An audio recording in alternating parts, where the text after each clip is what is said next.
Indoda nendoda yophiliswa zinqumo zayo. Kunodaba lalo wesilisa osibhalele mayelana nokuthwala ngamadodana akhe engazi. Lwesilisa igama lakhe uMazisi Masuku. Udabuka ngapha endaweni yakwaNongoma esigodini sasoSuthu. uMasuku ukhule ingane namaphupho, efisa ukuba yisicebi ngesikhathi esizayo. Uma wabo bazalwa bebabili kufike kuba uyena mase kuba usisi wakhe omdala uJoyce. Ngo-1975 uMasuku enza uForm 2 wathandana nenye intombazane ebizwa ngokuthiwa uDumazile esikoleni. Le ntombazane esanda kuhlukana nomunye umbhemu khona la esikoleni obizwa ngokuthiwa uMbopha. uMbopha wacaswa kakhulu lento mayifika emadlebeni akhe wabona ukuthi shuthu uMasuku obahlukanisile. uMbopha uke wahamba wawumconfront uMasuku wabukisa ngaye esikoleni futhi wamshaya ngempama. uMasuku lento yamcasula kakhulu futhi yamlulaza phakathi kwabanye abafundi. uMasuku uke wahamba wayekhaya kubo wabikela uma wakhe ukuthi uhlushwa umfundi esikoleni, kodwa uma wakhe uke wathi akahambe yorepotela othisha. Ukwacabanga futhi nokumtshela ubaba wakhe, kodwa ubaba wakhe wayengabhedela, wayengayithandi insizwa ehlulwa yenye. uMasuku uqhubekile wafunda ngaphansi kwalesi simo leso wabona ukuthi it's getting worse cause uyaqhubeka uMbopha uyamhlula. Ukwadecide ukuphinda futhi ebuyele kuma wakhe emtshela ukuthi kunganjani ukuthi eyeke isikole, then kuzothi ngonyaka ozayo uma wakhe emfunele kwenye indawo, kodwa uma wakhe wathi akaqhubeke afunde esikoleni futhi ebikele uthisha. Kuthe nje ngelinye ilanga uMasuku watshela ubaba wakhe ukuthi kunomfundi omhluphayo esikoleni, kodwa ubaba wakhe wavele wathi kumele ukuthi ukwazi ukuyidefenda, ungahlulwa yenye insizwa, angikukhulisanga mina kanje. uMasuku wayemsaba kakhulu uMbopha ngoba wayazi ukuthi unabangani abaningi futhi uyamhlula. Kuthe nje ngelinye ilanga uMasuku wadecide ukuthi ungcono vele engaye esikoleni, ehambe eyohlala ehlathini ngoba ebalekela ukubhekana noMbopha. Ukwayenza lento njalo nje mayephuma ekseni uyahamba uyehlathini ubuya mase kuphuma izikole. Ngelinye ilanga nje njengoba sejwayele ukuba sehlathini ke kwaqhamuka omunye ubhuti wenkomo owaziwayo nje endaweni obizwa ngokuthiwa uMaminithi. Wambamba uMasuku esehlathini wamqhuba wambuyisela ekhaya kubo. uMasuku wafike washawa ekhaya kubo waqhutshwa futhi wayiswa esikoleni. uMasuku uke wafunda ngaphansi kwencindezi njengoba nje abazali bakhe bebebone ngazi ukuthi uyigwala kumele ekwazi ukuyidefenda esikoleni. Kuthe nje ngelinye ilanga bemthumile abazali bakhe kwi-weekend bemthuma ubhontshisi kwesinye isigodi, wahlangana naye uMbopha. Kuthe nje mabebukana uMbopha wavele wamhupha njengoba uMasuku wavele wabaleka wabona ukuthi angeke ezemelane noMbopha njengoba aziwa nje ukuthi uyisiqhwaga futhi uyashayana. uMbopha ongeke uzomshiye ngejubane wavele wamhupha uMasuku wambamba. Uthe mayembamba wamkhahlela wamgcoba ngeenyawo wamgcobela phansi futhi wamkinya. Ubonile ukuthi uMasuku uyahlulwa wavele wabona ukuthi akathathe itshe lasiseceleni kwakhe washaya uMbopha enhlafunweni wawaphansi. uMasuku waqhubeka eshaya uMbopha kwaze kwayilapho khona uMbopha ashayeka kabi washona.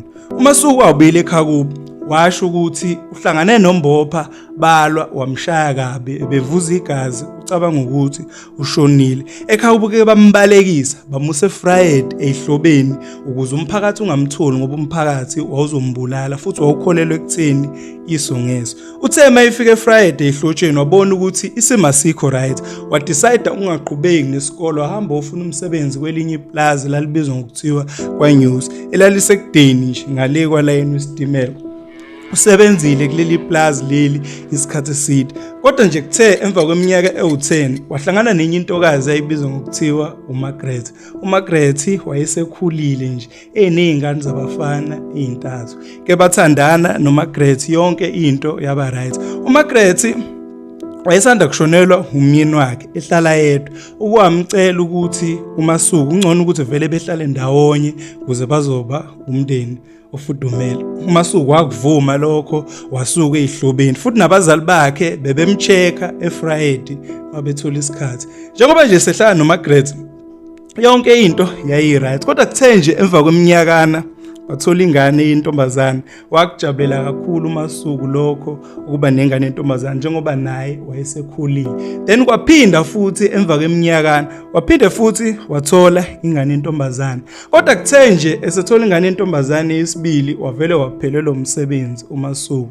Waqala uMargaret wangamhlonipha futhi nalamadodana akhe amgibela ekhanda. uMargaret ukwasuggest ukuthi ungcono uMasuku elime ukuze bezokwazi ukuphila la ekhaya. uMasuku kwalima uMargaret kwaba uyena odayisa amaveji ongena udoor to door emzini yabantu ukuze bethole imali. Ngelinye ilanga uMasuku eyibuyele engadini ephethe igeje ekhathele kwaliftwa unyanyavu lwemoto le4x4 yomunye ubaba wacela ukumupha ulift. uMasuku kwanqaba wathi sekuseduze ekhaya futhi yena ungcolile uphethe negeja. Lo baba wathi akafake igeja ngemuva engene emotweni ngaphakathi. uMasuku wathi nje mayingena emotweni wancoma ubuhle bemoto futhi wamncoma lomlisa ngokusebenza kanzima nokuyimisela esikoleni. Bheka manje usedla ithukuthuku zakhe. Lomlisa wakuveza ukuthi yena akaze eze esikoleni njengoba nje enjena amabhizinisi bengakwazi ngisho ukubhala igama lakhe. Yonke lonto uyifunde ngendlela.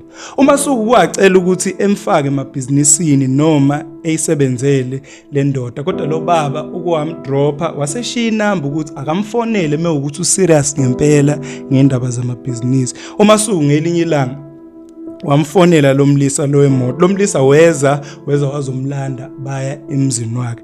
Uthe uMasuku nje mayifika emzini walomlisa wanaka ukuthi kuno round egcekeni futhi nalomlisa ufaka ibhayi ngathi uyinyanga. Ke bangena ngaphakathi uMasuku wabuza ukuthi kanti ubuye ube inyanga yini. Lomlisa lona wakuveza ukuthi uyinyanga futhi unamabhizinisi, unenye imboni ekhiqiza amazambane edayisela lezi izitolo ezinkulu engama retail. Lomlisa nje bathi bengena ngaphakathi unkosikazi walomlisa waletha ukudla badla. Manje mase beyixoxela umbuzo wokuqala walomlisa ebuza uMasuku wambuza ukuthi unabo yini abazali. uMasuku wathi abazali bakhe bashona kudala. Waphinde futhi wambuza ukuthi uMasuku unazo yini izingane zabafana. Wakuveza uMasuku ukuthi unamadodakazi amabili, umuntu wakhe uMargaret owamthola enabafana abathathu. Lomlisa lona oyinyanga uke wacela ukuthi uMasuku akathenge amakhephu awu3 ethengele lezi izingane zabafana. uMasuku waxakeka ukuthi ngoba yini. Wamtshela nje ukuthi akathenga amakhephu before eyinike lezi izingane ewalese kuyena. uMasuku wathenga amakhephu waletha kule nyanga. Le nyanga lena yamtshela ukuthi akawashiya amakhephu uzowalanda ngakusasa. uMasuku wafika ngakusasa. Le nyanga yamnika amakhephu futhi yasimnika nomunye umuthi okumele ukuthi awugubhele phakathi negceke. uMasuku wenza kanjalo, wawanika lamadodana amakhephu futhi wawuthatha lo muthi wawugubhela ngo1 eyintatha egcekeni. Then ikhamba isikhathi lenyanga yamfonela athi manje sekumele ukuthi bevakashele emathuneni abazali bakaMasuku. Bafika khona. Lenyanga yayiphethe oplastic abawu2, yayiphethe uplastic oyelo, iphethe noplastic omnyama. Bathi nje mabefika emalibeni lapho kungcwatshwe khona abazali bakaMasuku, lenyanga yavula uplastic yakha inhlabathi ethuneni lakamama kaMasuku. Yaphinde futhi yakha inhlabathi ngapha eceleni yayifaka omunye uplastic ethuneni kababa kaMasuku. Then babuyele emumva bephethe lo plastic. Lenyanga lena bathi mabebuyele emumva endleleni badlula bathenga amakhandlela futhi eliyelo nelimnyama bawafaka kulabo plastic laba boba u2. Bathi babebuyele emumva lenyanga yanika uMasuku labo plastic yathi kumele ukuthi eyobabeka ehlathini lapho kungadluli khona umuntu okungajwayele ukuba busy. Kanjalo uMasuku wahamba wayehlathini wafika wababeka labo plastic abawu2. uMasuku wayifonela lenyanga wathi manje sekumele enze njani njengoba esebabekile labo plastic. Yathi lenyanga lena linda after 7 days mase uyochecka ukuthi uzotholani. Ngosuku lesi7 yophupha uyithokozisa nowesimame ngocansi oyisakhiwo senyoni ngenhla. Nakanjalo walinda uMasuku kwaze kwafika lolu suku lolu okumele ukuthi eyochecka. Wayiphupha futhi lo ntokazi le eyisakhiwo senyoni ngenhla okwakumele ukuthi eyithokozise nayo ngokucansi. Futhi lenyanga yayimtshelile ukuthi mawuphupha leli phupho kobe sekusho ukuthi into yakho ilungile.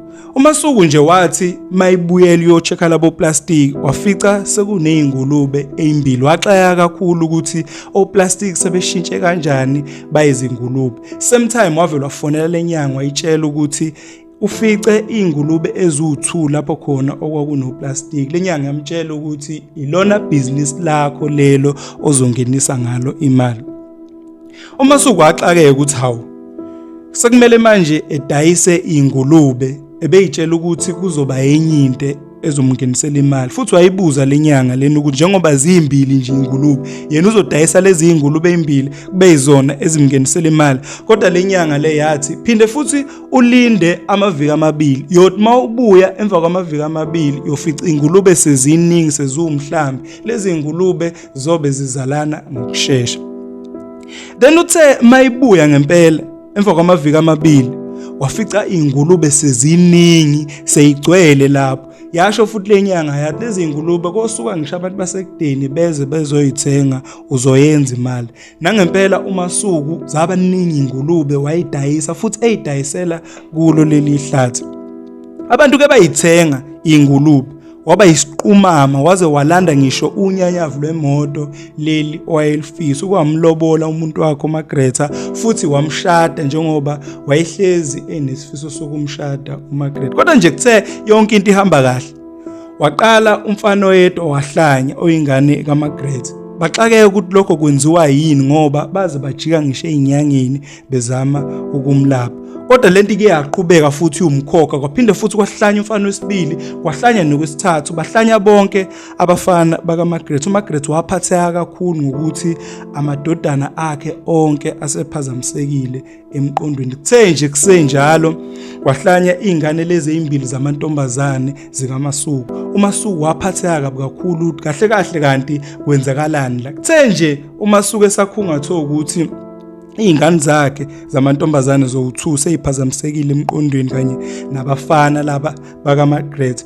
Wafonela usibaro wakhe emtshela ukuthi usisi wakhe omdala uGrace naye usephazamisekile emqondweni.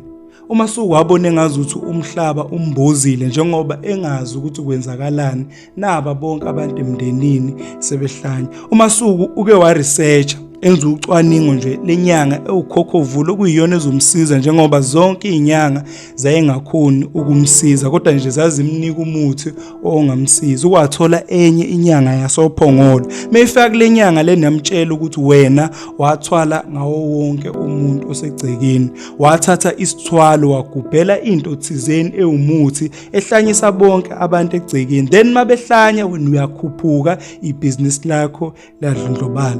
Wathuka uMasuku ngoba yena wayazi ukuthi akaze ezisithathe isithwalo kodwa wasizwa ilensizwa ngezinto zamabhizinisi. Wacasuka wabuyela emuva esuka ophongolo waya kulensizwa le ezinyanga eyamfaka lento. Uthe mayifika kuyona wayibuza ukuthi kade yamthwalisa yini njengoba kwenzeka yonke lento futhi iyanukeka mehambe yobheka kwezinye indawo. Lensizwa yathi yona kanti wena ubulindeleni ngoba the time kwenzeka zonke lezi zinto wena uyadlondlobala nje kanti akusiyo yini imali oyifunayo. Wacasuka uMasuku wabona ukuthi lensizwa lena isiyenze ngenye indlela futhi lensizwa yakuveza ukuthi mayiqhubeka uMasuku engayifuni lento futhi eba nemibuzo eminingi uzohlanya njengoba nje nalenyanga sophongolo yayishilo ukuthi yona ayikwazi ukukhipha lento. Umuntu ongayikhipha lento ilona owayifaka. uMasuku ukhathazekile njengamanje njengoba lenyanga lena ingafuni ukumsiza imtshela ukuthi akaqhubeke nalesithwalo futhi mayelokhu